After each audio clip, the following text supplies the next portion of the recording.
Hamilton's season of shadows, how a hidden Ferrari failure turned 2025 into a nightmare. The final practice session of the 2025 Abu Dhabi Grand Prix was supposed to mark the closing chapter of Lewis Hamilton's first year in red, a season bruised, battered, and begging for redemption.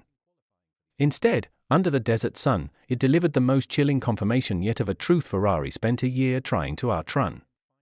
Hamilton, seven-time world champion and the man whose legend shaped an era, hurled his SF25 into turn 9, one of the fastest, most punishing corners on the calendar. And then, suddenly, violently, disastrously, everything broke. No warning. No slide. No hesitation. Just mechanical betrayal. The front end crumpled. The rear snapped. The car pirouetted in a full 360 before slamming nose first into the barriers with a force that froze the pit lane.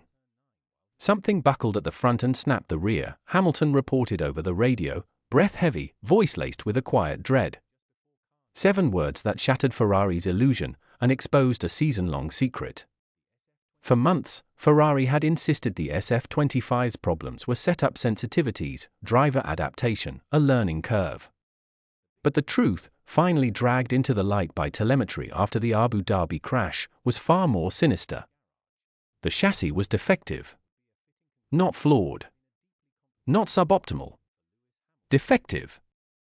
A structural weakness where the monocoque met the front suspension caused the entire car to lose rigidity under prolonged lateral G-forces.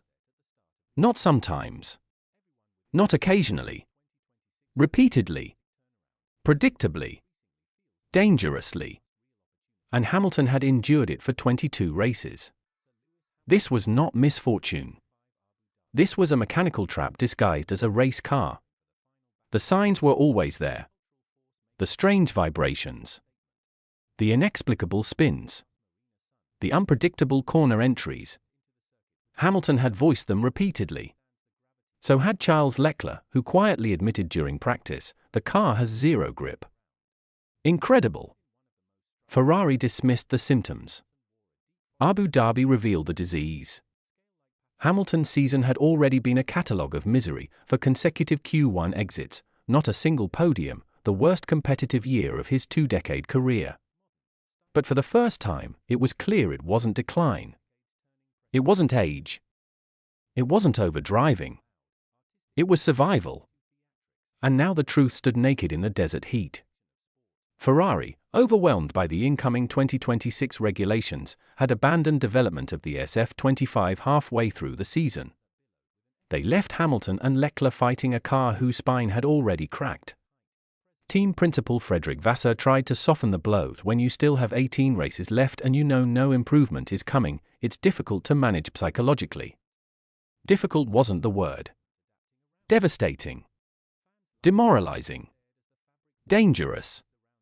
Qualifying only deepened the wound. Hamilton's hastily repaired Ferrari limped through Q1 with instability visible even to the naked eye. He finished 16th. Eliminated again. And inside Ferrari, a silent reckoning began. Leclerc read the post-crash findings and understood, with chilling clarity, that he had been racing a weapon pointed at himself. Hamilton, meanwhile, has become something new. Not broken. Not defeated.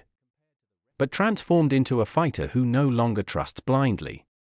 Ferrari promises a rebirth in 2026. A new car. A new era. But trust is not rebuilt with promises. And legends do not forget betrayal.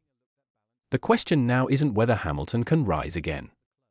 It's whether Ferrari can survive the truth that nearly destroyed him.